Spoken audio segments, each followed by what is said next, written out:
Hey Claires, it's your girl Courtney. I'm here with another video, and this video is about why I left nursing. Bedside nursing, that is. So if you're interested in knowing why I left nursing, bedside nursing, if you are at the edge and you're just about to quit the profession, or you just want to know that there is hope and that there is life after bedside, please stay tuned to this video. Don't forget to like and subscribe.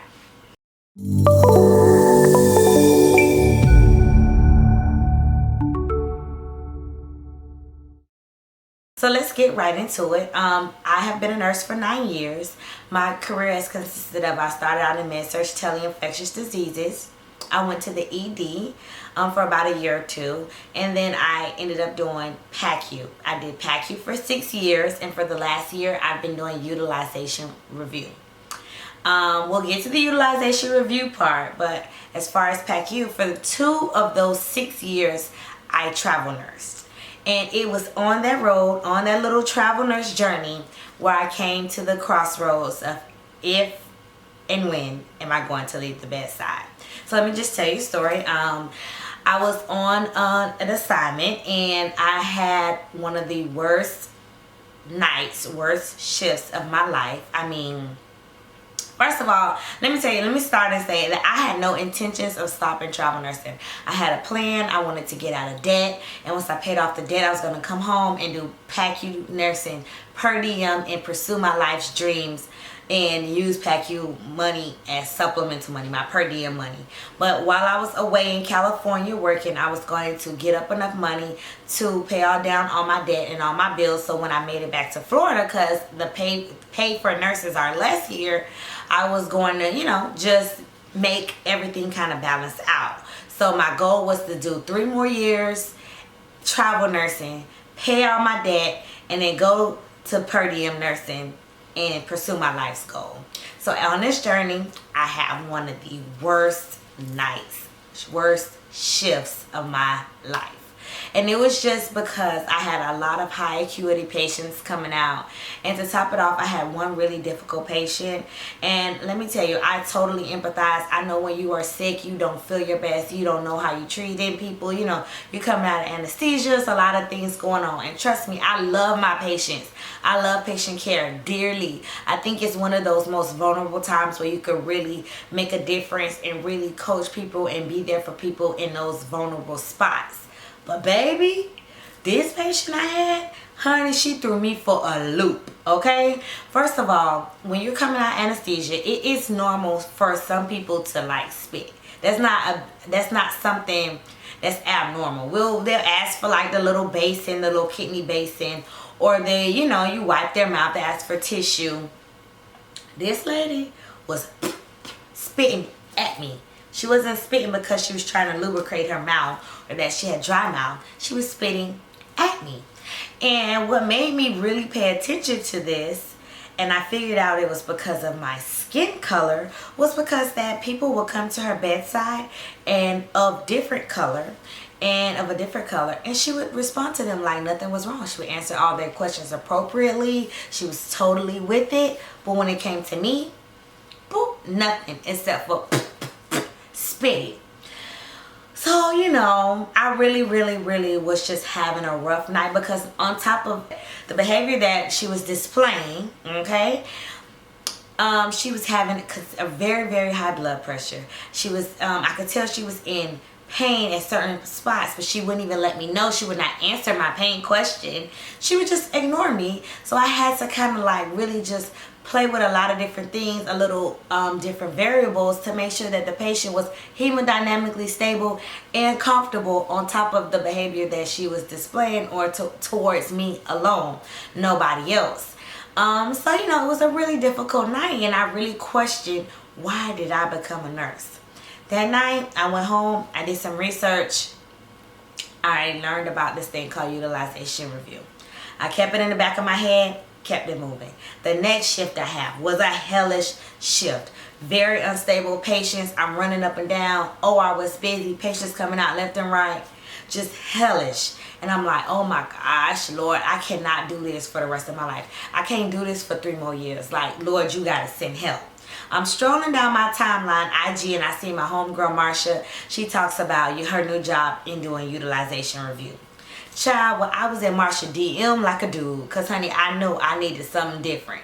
And she just gave me the whole scoop, and she, told me what she does on a daily basis, the difficulty of it, how does she like it. Just, she gave me the rundown, honey. She gave me the tea, because sis was a little desperate. I need to know what's good. But anywho, so we talk, we have our conversation, and I put it in the back burner because, like I said, I had a plan. I wanted to pay off this debt before I moved back home. Child, I go back to work. Another hellish shift. And I said, oh, no. This ain't it. Lord, I see you. I understand where you're coming from. So I was getting email blasts from this particular healthcare system back in Florida, South Florida. So I was like, you know what, if they send me a blast about utilization management, because I saw them send it out before, with case management, utilization management. And I was like, well, if they send it again, Lord, then I'll apply. Sure enough, within like a week, they sent it out. And then after that week, I applied. Within like 2 or 3 more weeks, they called me to do an interview. The recruiter was super cool. They did a Skype interview. I kid you not, within like a month and a half, I had a job. I was moving back home. And God worked it out so perfect. His time is so perfect because I got somebody to sublease my apartment. I got somebody to buy my furniture. And I got somebody to ship my car back home. And I was ready to start my new career away from bedside. So that's why it was a God thing, because it happened like clockwork. He was letting me know, baby girl, I got something new and something better for you, for me. And that is exactly what he did. He introduced me to utilization review. Child, well, let's get into it. What is utilization review? Well, utilization review is basically we review charts, patient chart, to ensure that the appropriateness for hospital services, the appropriate utilization of hospital services. So it can be double fold. It can be done from the hospital side. It can be done from the insurance side. And right now, currently, I've only worked from the hospital perspective. And from the hospital perspective, we just ensure that the patients are in appropriate status to ensure proper reimbursement from insurances and from CMS, which is your Medicare and your Medicaid. Well, sis, can't anybody do that? Why is that important? Aha! That is important because we are the money of the hospital. If we do not do our job efficiently, the hospital does not get reimbursed. And we all know how the hospital are about their coins, honey. They don't play. So our role is vital. We ensure that the money is reimbursed. If you don't have appropriate utilization review, there are millions upon millions of dollars that are left on the table. Trust me, I'm in the thick of it. So basically my daily life is I come in, I review charts, I review for the necessity, the medical necessity, and there is guidelines that are followed nationally, and those guidelines are systems. They're called Interqual and MCG or Milliman. And these systems basically on a national level let us all know that we are giving the appropriate level of care, and also progression of care and the length of stay. So it's like all these different components that comes in, and basically is for the patient's best interest and to ensure that these hospital stays are appropriate use of hospital services. Hopefully that was a good explanation. If you have any questions, drop them in the comment box. I will answer them, and I love to interact. So y'all go ahead and leave me some questions. So what are the pros and the cons to leaving the bedside? Well, I'll start off with the pros. If you see me looking down, it's because I'm looking at my notes. Pros is that I look at nursing and at healthcare from a different mindset. I already have my nursing hat on, but right now in this aspect, I put on my nursing and I put on my physician cap, because I always have to have an educated conversation with the physician. So I'm always looking at their plan of care to try to ensure that we are appropriate, and that if the insurance, when they review our charts, that they can say, okay, yeah, they were doing their job. They were on point. They weren't trying to just max out and do all these tests, or they weren't just trying to keep the patient in the hospital because they wanted to. No, I am thinking along the lines of a physician and what they should be doing and what their plan of care should look like. And This is very important because I have to have those conversations with physicians like, yeah, doctor, I know you're saying this patient is having shortness of breath, but you haven't ordered any Duonabs, or you haven't ordered any antibiotics, or when is the last time you did a chest x-ray? This patient has a temperature, but you haven't done any blood call. Like, there's certain things I have to have a conversation with the physician about to ensure that his documentation and the interventions that he or she, interventions are appropriate. So the different mindset to me is a pro. Also, I have little to no patient interaction. And for me, I'm almost 10 years in the game. I've had plenty of patient interaction. I love my patients. Don't get me wrong. I love taking care of patients. I think that is something that is special, and you really have to be a special person to be a nurse. But at this point in my career, right now, I'm enjoying the minimal patient interaction and just being behind the scenes. Also, a pro to this is that it's less stress on your body. We all know, honey, we doing those dressing changes. We doing the Q2 turns. We pushing, I'm PACU, so I'm pushing stretchers, taking patients back to the room. I'm walking up and down. I mean, it just was a lot on my body. And I was feeling the physical aspects of being a bedside nurse. Going into the cons. The cons is that I'm living a sedentary lifestyle. I'm sitting down the line, I'm behind the computer, and that tends to make you put on weight. So that lifestyle, you have to offset it by making sure that you're working out, you're eating right, and honey, it is a work in progress. For me, I don't know about nobody else, but your girl got to get on the schedule, what she got to work out, what she got to eat. Trust me, it's not an easy feat when you are trying to transition from bedside to behind the scenes. Some other cons are the hours. Nurses love 3 12-hour shifts. You might rotate a week here and there, but those 3 12-hour shifts are what nurses basically like kill to have. And when you are away from the bedside, you either are doing 5/8s or you're doing 4/10s. And trust me, it doesn't leave much wiggle room for going on trips. You got to use your vacation time, child. And nurses, we try to pile that stuff up. But in this side of nursing, the hours are way different, and it is a lot to get used to.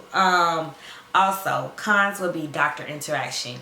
If you are a nurse who really does not like to deal with doctors, extended basis, because basically the majority of my job, I'm speaking to physicians.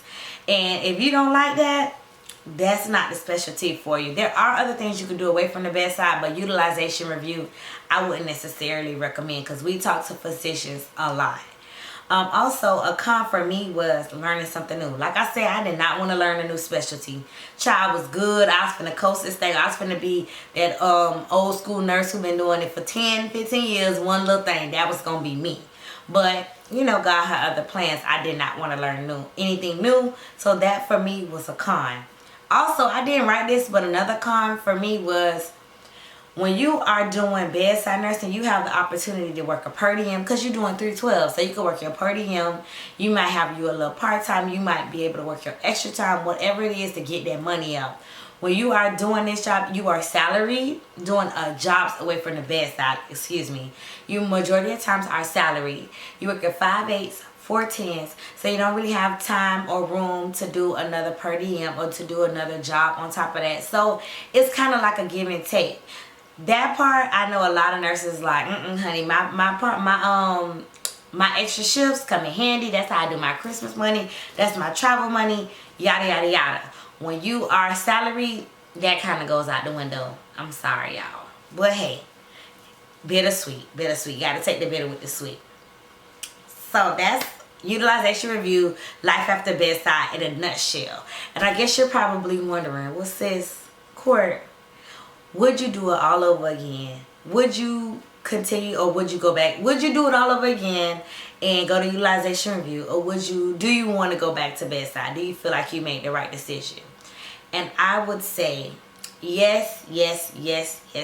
I made the right decision for me because this is I'm not going to even front. I really like utilization review. I find it so interesting. I like what I do. I have no complaints. The only thing that I do miss about bedside nursing is the travel money. I ain't gonna even lie. That's the thing that I miss the most. Do I miss patient care? There are times I'm like, dang, I do miss working with patients, this and that. And maybe one day I'll do like nurse practitioner. Maybe. Child, I don't know, because honey, Sally Mae got me looking a little crazy. You never know. You never know what God has in the future for you. But as of right now, where I'm sitting, child utilization review got me in the cut. I might want to get into denials and grievances, appeals, or even doing something with Medicare regulations, preparing sites for quality assurance, preparing sites for review, for inspections, for audits, all that kind of stuff. I might get into something like that. Because, baby, as far as I'm concerned, you could go higher and higher and higher in where I'm at. So, it's a blessing. Anywho, if you have any questions, if I can help you out, I will. Please don't hesitate to leave them in the comments. Most of all, I love you guys, but I want you to know that God loves you so much more. God bless you.